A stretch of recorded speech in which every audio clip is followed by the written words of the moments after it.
नमस्कार दोस्तों, ये है चिंतन क्लासेज। मैं अजय बनारसी। आज हम लोग डॉक्टर बच्चन सिंह के कुछ महत्वपूर्ण कथनों को देखेंगे। ये कथन बहुत ही महत्वपूर्ण हैं, जो कि हर एक एग्ज़ाम में जहाँ पे हिंदी पूछी जाती है वहाँ पे आपको यहाँ से एक या दो प्रश्न अवश्य मिल ही जाएंगे।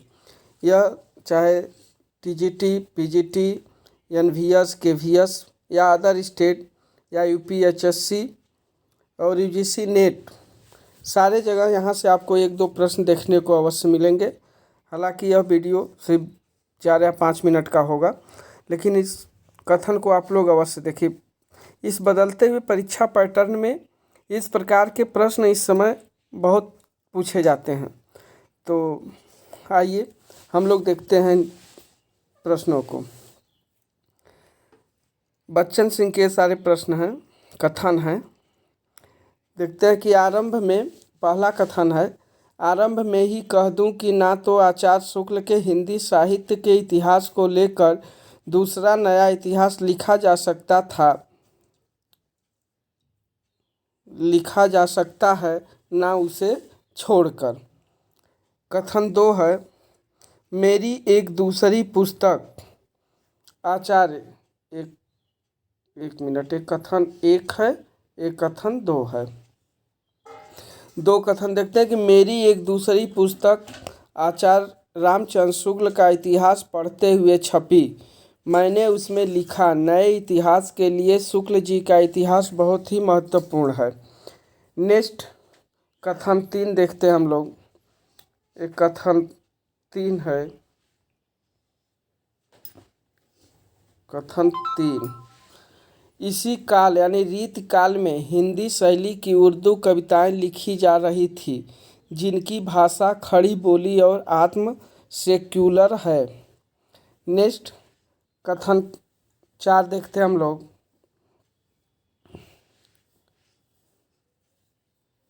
कथन 4, एक मिनट।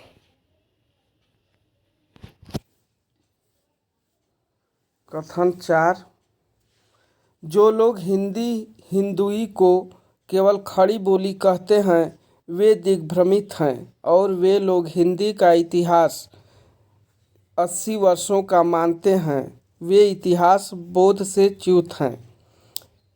नेक्स्ट कथन 5, ये सारे कथन बच्चन सिंह के हैं।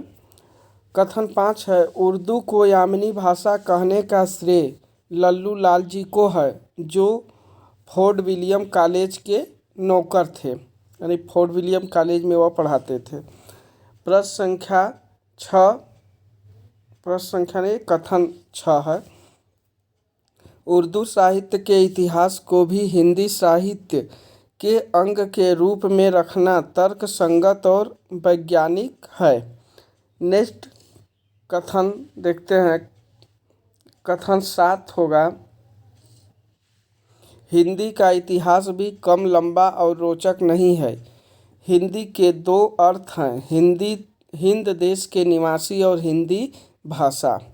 ये सारे कथन बहुत ही महत्वपूर्ण है, इसको आप लोग ध्यान से पढ़िए। कथन 8 देखते हैं, एक समय तो ब्रज भाषा पूरे हिंदी क्षेत्र की साहित्यिक अभिव्यक्ति का माध्यम बन चुकी थी। हिमाचल, विदर्भ और राजस्थान से असम तक यदि उसमें गद्य लिखा जाता रहा होता तो खड़ी बोली का स्थान नहीं लेती। नेक्स्ट कथन 9 है, हिंदवी शब्द का पहला प्रयोग उर्दू सईद के फारसी इतिहास 1093 में मिलता है। नेक्स्ट कथन 10 देखते हैं। कथन 10 है, घनानंद को शुक्ल जी रीतिकाल के सर्वोत्कृष्ट कवियों में मानते हैं, फिर भी उन्हें अन्य कवियों की बिरादरी में क्यों बैठाया है? यहाँ पर उनकी इतिहास दृष्टि में खोट दिखाई पड़ती है। बहुत महत्वपूर्ण कथन यह बच्चन सिंह का है। नेक्स्ट कथन 11, शब्द समूह, उच्चारण तथा व्याकरणिक ढांचे के अलग होने से अपभ्रंश साहित्य को हिंदी साहित्य के इतिहास का अंग नहीं माना जा सकता, किंतु सांस्कृतिक नैरंतर्य के लिए उसका अध्ययन आवश्यक है। ये बच्चन सिंह के महत्वपूर्ण कथन हैं। नेक्स्ट कथन 12 देखते हैं हम लोग। रीतिकाल वस्तु, शैली, छंद, रूप, विधान में भक्ति काल से भिन्न भूमिका पर खड़ा है। नेक्स्ट कथन 13 देखते हैं। यह अपने आप में स्वतंत्र काल है। इसे उत्तर मध्यकाल कहना गणितीय भ्रमोत्पादक है। बहुत महत्वपूर्ण यह कथन है। नेक्स्ट कथन 14 देखते हैं। घनानंद को शुक्ल जी रीतिकाल के सर्वोत्कृष्ट कवियों में मानते हैं, फिर भी उन्हें अन्य कवियों की बिरादरी में क्यों बैठाया है। और नेक्स्ट कथन संख्या 15 होगा और आज का यह अंतिम कथन होगा।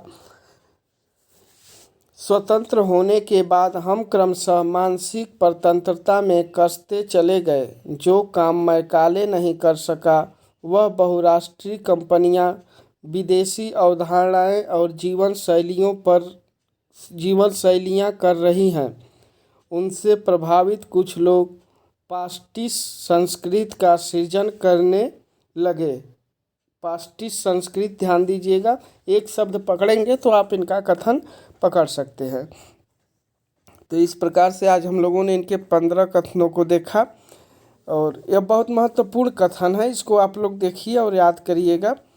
और आज के बस इस वीडियो में बस इतना ही। चिंतन क्लासेज को ज़्यादा से ज़्यादा सब्सक्राइब करें, लाइक करें, कमेंट करें।